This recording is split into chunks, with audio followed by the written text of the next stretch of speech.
డబ్బు, అనారోగ్యం, ఉద్యోగం, వ్యాపారం, అప్పులతో బాధపడుతున్నారా? మీకోసమే లాంచ్ యువర్ ఫ్యూచర్ ప్రోగ్రామ్.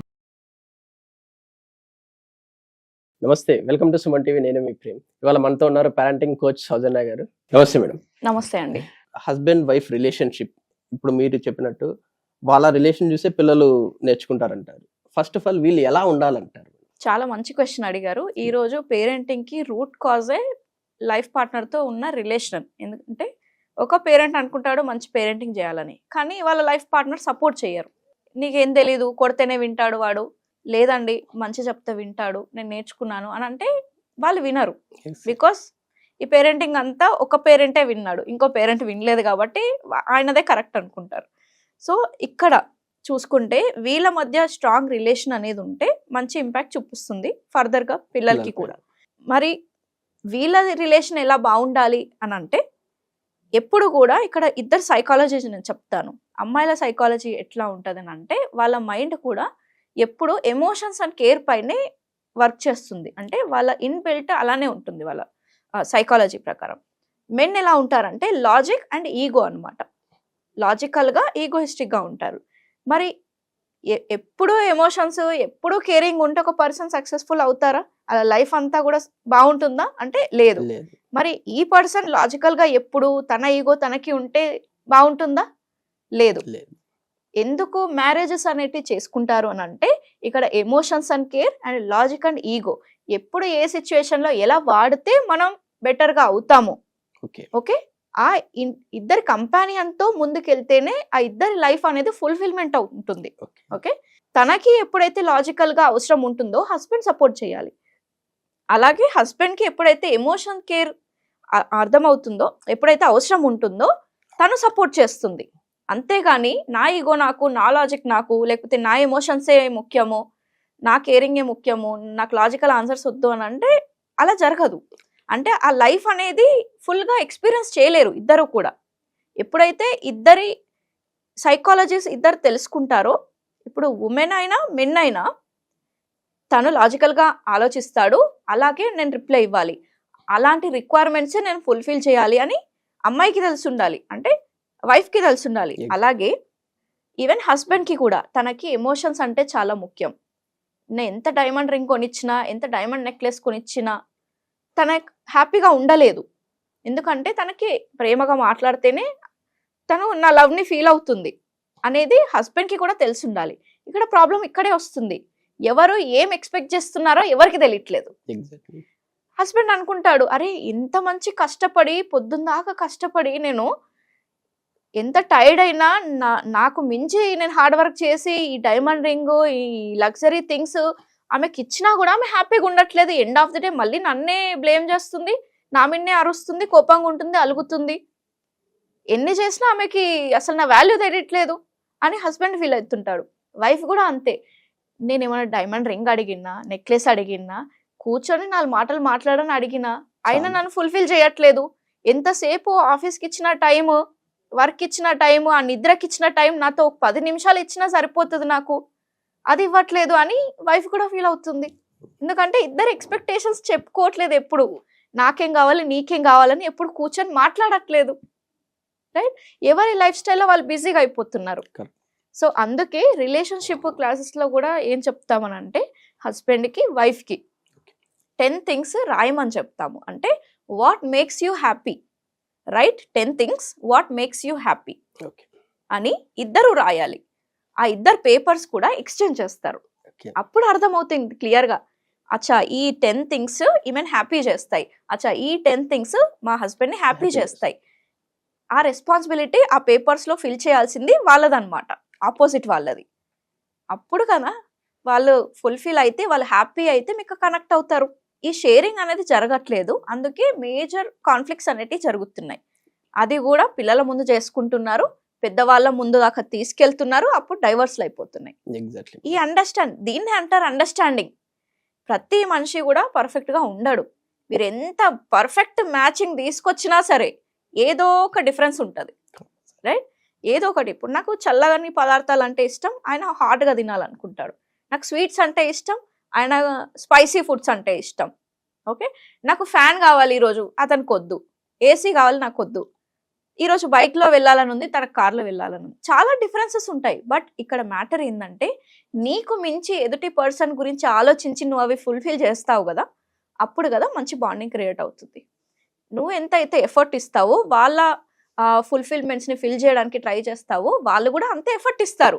నీకు నచ్చినవి వాళ్ళు చేస్తారు కదా. Yes. ఎంతసేపు నాకు నచ్చినట్టు నువ్వు ఉండట్లే నన్ను అర్థం చేసుకోవట్లే, ఎంతసేపు నీ గురించి ఆలోచిస్తున్నావు. మరి నువ్వెంత అర్థం చేసుకున్నావు ఆ ఎదుటి పర్సన్ ని?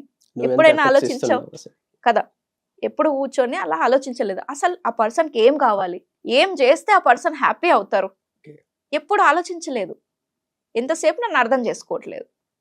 రైట్. ఇలాంటి చిన్న చిన్న యాక్టివిటీస్ చేయించినప్పుడు వాళ్ళ మధ్యలో అండర్స్టాండింగ్ వచ్చి ఆ బాండింగ్ క్రియేట్ అవుతుంది. ఇంకోటి ఏంటంటే రెస్పెక్ట్. ఏ పర్సన్లో అయినా ఎలాంటి రిలేషన్షిప్లో ఉన్నా సరే, మీకు మీ పార్ట్నర్కైనా, మీకు మీ ఫ్రెండ్స్ మధ్యలో అయినా, మీకు మీ పిల్లలకైనా, మీకు మీ పేరెంట్స్కైనా, Okay. మీకు మీ బాస్కైనా సరే, ఎవరికైనా సరే ఆ రెస్పెక్ట్ అనేది మెయింటైన్ చేయాలి. Equal respect. ఈక్వల్ రెస్పెక్ట్ ఎప్పుడు వస్తుంది? నువ్వు ఇస్తేనే. Exactly. తప్పు ఎప్పుడు కూడా ఎదుటి పర్సన్ ఉండకపోవచ్చు, నీలో కూడా ఏదైనా మిస్టేక్ ఉంటేనే ఆ కాన్ఫ్లిక్ట్ అవుతాయి. నీ నుంచి అన్ని కరెక్ట్ ఉన్నావు అయినా కూడా వాళ్ళు ఏదో అంటున్నారు చేస్తున్నారు అని అంటే అది వాళ్ళ ప్రాబ్లం. Okay. ఓకే, మీరు ఫీల్ అవ్వకండి. నేను ఎన్ని చేసినా రికగ్నైజ్ చేయట్లేదు అని అంటే మీరు రిలాక్స్ అవ్వండి. ఫస్ట్ ఆఫ్ ఆల్ మీ దగ్గర ఏదైనా మిస్టేక్ జరుగుతుందా అనలైజ్ చేసుకోండి. Okay. అంతేగాని ఎదుటి పర్సన్ ని కంట్రోల్ చేసి వాళ్ళ దాంట్లో మిస్టేక్స్ ఎత్తుకడం ఆపండి. First of all Okay. మీ దాంట్లో ఏదైనా మిస్టేక్ అవుతుందా చూసుకోండి. అంటే మాట్లాడే విధానం ఉండొచ్చు, Yes, మీరు ma'am. చేసే యాక్ట్ ఆఫ్ సర్వీస్ అంటాం. అంటే ఒక వాటర్ బాటిల్ అడిగారు, ఇప్పుడు వాటర్ తెచ్చేయమని అడిగారు, తెచ్చి "హ్మ్" అని ఇలా పెట్టేస్తున్నావా, అన్నం పెట్టు అని అంటే తెచ్చి ఇట్లా గట్టిగా పెడుతున్నావా, అంటే కోపంగా ప్రేమగా కాకుండా హార్ష్గా మాట్లాడుతున్నావా, ఏమే ఇది తీసుకురా అని హార్ష్గా చెప్తున్నావా, లేకపోతే కొంచెం నేను టైర్డ్గా ఉన్నాను ఒక చిన్న గ్లాస్ ఆఫ్ వాటర్ ఇస్తావా నాకు అని అంటే ఎందుకు ఇవ్వరు? ప్రేమగా తెచ్చిస్తారు. అయ్యో నా అవసరం తనకుంది అని రెండింతలు ఫాస్ట్గా వచ్చేస్తుంది నీ దగ్గరికి. కమ్యూనికేషన్ చాలా మ్యాటర్ అవుతుంది ఏ రిలేషన్ అయినా సరే. ఓకే, అప్పుడే ఆ బాండింగ్ అనేది రెస్పెక్ట్, కమ్యూనికేషన్, Okay. అదే మీ లైఫ్ లాంగ్ మీ రిలేషన్షిప్ని బ్యూటిఫుల్గా తీసుకెళ్తుంది. ఇక్కడ అందరూ చేసే మిస్టేక్ ఏంటి అని అంటే, ఏ రిలేషన్ అయినా సరే, ఇప్పుడు కొత్తగా ఒక అమ్మాయి పరిచయం అయింది, మీరు ఏం చేస్తారు? ఇంప్రెస్ చేయడానికి ట్రై చేస్తారు. ఓకే, ఇఫ్ ఇన్ కేస్ అమ్మాయి మీకు నచ్చితే, అంటే లవ్ ఎట్ ఫస్ట్ సైట్ అంటాం కదా, అట్లా ఉన్నప్పుడు ఏం చేస్తాం? రొమాంటిక్ ఫేస్ మాత్రమే మనం చూపిస్తాం. అంటే ఓన్లీ పాజిటివ్ సైడ్ నువ్వు చూపించడానికి ట్రై చేస్తావు. ఎందుకు? ఆ అమ్మాయి కూడా నిన్ను మెచ్చాలి. Only one side of the coin నువ్వు చూపిస్తావు. అక్కడే వచ్చింది. ప్రతి రిలేషన్ ఇలాగే ఉంటుంది. ఓకే, అదే మీ పేరెంట్స్ అనుకోండి, 2 కాయిన్స్ తెలుసు కానీ మిమ్మల్ని ఎప్పుడు వదిలేయరు. ఇట్స్ ఎ బ్లడ్ రిలేషన్ అనుకోవచ్చు, మీ పైన అన్కండిషనల్ లవ్ అనుకోవచ్చు. అంటే Okay. మీ నుంచి ఏం ఎక్స్పెక్ట్ చేయరు. That is the real love. కానీ ఇక్కడ ఏమవుతుందంటే అన్ని రిక్వైర్మెంట్స్ చూసుకుంటున్నాం. అబ్బాయి బాగున్నాడా లేదా, అమ్మాయి బాగుందా లేదా, అంతే.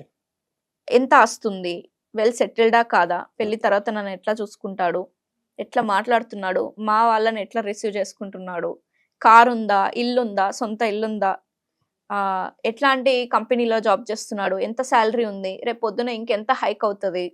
ఇవన్నీ కూడా రిక్వైర్మెంట్స్ అన్నమాట. రొమాంటిక్ ఫేస్ తర్వాత వస్తుంది రికమెండేషన్ ఫేస్.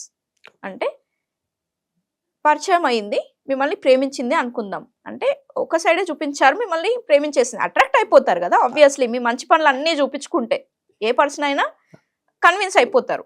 సో నెక్స్ట్ వస్తుంది చిన్న చిన్న ఫ్లాస్ కనిపిస్తాయి మీలో Okay. కదా. ఇప్పుడు ఈ టైంకి కలుస్తాం అని అనుకుంటాం, డేట్ టైం ఫిక్స్ చేస్తాం. ఆ పర్సన్ ఆ టైంకి 10 minutes లేట్ వచ్చాడు, కొంచెం కోపం వస్తుంది. అంటే ఇట్స్ ఎ ఫ్లా, చిన్న మిస్టేక్. అలా కనిపించినప్పుడు ఏం చేస్తాం? కొంచెం ఆ అమ్మాయి అయితే చాలా ప్రేమ ఉంటే ఏమన్నది నీకు, కొంచెం అక్కడిక్కడ ఉందనుకో 50-50 ఉంటే కొంచెం అలగడమో, లేకపోతే చూపిస్తుంది. టక్కున ఏదైనా మాట్లాడడమో, అన్నుంచి వెళ్ళిపోవడమో, కొంచెం హార్ష్గా బిహేవ్ చేయడమో చేస్తుంది. లేదు, మిమ్మల్ని బాగా ప్రేమించినట్టయితే నీకు రికమెండ్ చేస్తుంది స్వీట్గా, ఏంటి ఇంత టైం నీకోసం వెయిట్ చేసిన, నెక్స్ట్ టైం అన్న తొందరగా రా ప్లీజ్ అని స్వీట్గా చెప్పడం స్టార్ట్ చేస్తుంది. It's a recommendation. నెక్స్ట్ వస్తుంది రిక్వైర్మెంట్. ఏంటంటే నాకు ఏదైతే కావాలో ఆ పర్సన్ ఫుల్ఫిల్ చేస్తాడా లేదా Okay. అని ఎక్స్పెక్ట్ చేస్తుంది. కాకపోతే లవ్ మ్యారేజెస్ అయితే అంటే చేసుకుంటే ఈ ఒక్కొక్క ఫేజ్ లో దాటుకుంటూ వస్తాం. అదే అరేంజ్ మ్యారేజ్కి వస్తే ఆ పర్సన్ ఎవరో తెలీదు. ఫస్ట్ ఫోటో చూసో ఆ పర్సన్ ని చూసో 4 మాటలు మంచిగా మాట్లాడో ఫిక్స్ చేసేసుకుంటారు. బ్యాక్గ్రౌండ్ చెకప్ అంతా జరిగిపోతుంది పెద్దవాళ్ళది. అది ఇదంతా కూడా రిక్వైర్మెంట్. అంటే మనం అనుకున్నట్టు పర్సన్ ఉన్నాడా లేదా రిక్వైర్మెంట్. అంతే. ఒకవేళ ఇప్పుడు ఉంది అంతా ఓకే, చెక్ చేసుకున్నారు, రిక్వైర్మెంట్ అంతా ఫుల్ఫిల్ అయింది, రేపు పొద్దున సేమ్ ఉంటాడని నువ్వు ఎట్లా చెప్తావు? ఈ రోజు ఉన్న జాబ్ రేపు ఉంటుందా లేదా తెలియదు, ఈ రోజు ఉన్న హెల్త్ రేపు ఉంటుందా లేదా తెలియదు. ఓకే, ఆ రిక్వైర్మెంట్ కాస్త కొంచెం డిస్టర్బ్ అయితే రోడ్ ఫేస్కి వచ్చేస్తారనమాట. ఓకే. తిట్టడము, కొట్టడం, హార్ష్గా మాట్లాడడం, నువ్వేంటి నేనేంటి అని మాట్లాడుకోవడం, నేనెవరో తెలుసా, నేనెవరు కూతురునో తెలుసా, ఎవరు కొడుకునో తెలుసా, ఇట్లా రోడ్ ఫేస్కి వచ్చేస్తారు. ఇంకా గట్టిగా మాట్లాడితే కొట్టుకుంటారు కూడా.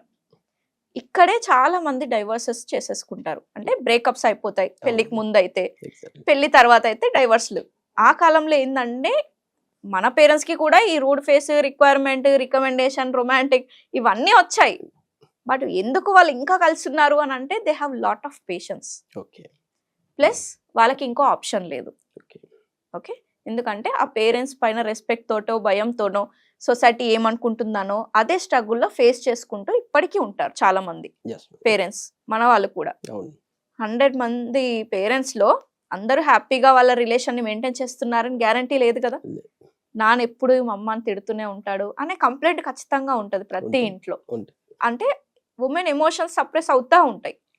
బట్ ఇప్పుడు మనకి ఆప్షన్స్ ఉన్నాయి కదా, కనిపిస్తున్నాయి. డేటింగ్ యాప్స్ వచ్చాయి ఈరోజు చాలా. ఆఫ్టర్నూన్ ఒకరితో, ఈవినింగ్ ఒకరితో, రేపు ఒకరితో, అలా సిచ్యువేషన్షిప్స్ అంటాయి. ఈ మధ్య కాలంలో ఒక బాయ్ ఫ్రెండ్ బ్రేకప్ చెప్పాడంటే నెక్స్ట్ బ్యాకప్ లో ఇంకొకరు పెట్టుకుంటారనమాట. నాకు వర్డ్ గుర్తు రావట్లేదు యాక్చువల్లీ, నేను రీసెంట్ గా చూసాను ఒక వీడియో. సో అలా అయిపోతున్నాయి కండిషన్స్. ఎందుకంటే ఎక్కువ రిసోర్సెస్ ఉన్నాయి మనకి ఈరోజు, ఒకటి కాకపోతే ఒకటి ఆప్షన్స్. ఎమోషన్స్ కి వాల్యూ ఇవ్వట్లేదు, ఆప్షన్స్ చాలా ఉన్నాయి. సో అక్కడ పేషెన్స్ అనేటిది లేదు. ఫస్ట్ ఆఫ్ ఆల్ ఎదుటి పర్సన్ ని అర్థం చేసుకొని మనం ఎలా బిహేవ్ చేయాలి అనే థాట్ ప్రాసెస్ లేదు, జీరో. అది నాకు నచ్చితే నేను చేస్తా, అంటే నాకు నచ్చితే నా పర్సన్ యాక్సెప్ట్ చేస్తా, లేదా అంటే బ్రేకప్. డివర్సెస్ కూడా ఈరోజు చాలా ఈజీ అయిపోయింది. తర్వాత పిల్లల పైన మళ్ళీ ఇంపాక్ట్ చూపిస్తుంది. ఎట్లా, అబ్బాయి ఒకవేళ బాయ్ చైల్డ్ అనుకోండి, అమ్మాయిలందరూ ఇంతే, లేకపోతే ఫాదర్స్ అందరు ఇంతే, అమ్మాయిలు కూడా అమ్మాయిలు ఇంతే, అబ్బాయిలందరూ ఇంతే, నాన్నలందరూ ఇంతే, అమ్మలందరూ ఇంతే అని ఒక జడ్జిమెంట్ వాళ్ళ మైండ్లో కూర్చుండిపోతుంది. ఫర్దర్గా వాళ్ళు నిజంగా ఒక జెన్యూన్ పర్సన్ వాళ్ళ లైఫ్లోకి వచ్చినా యాక్సెప్ట్ చేయలేరు. ఎందుకంటే పాస్ట్ ఇన్సిడెంట్స్ అట్లా బిల్డ్ అయిపోయినాయి వాళ్ళకి. దాన్ని చూసి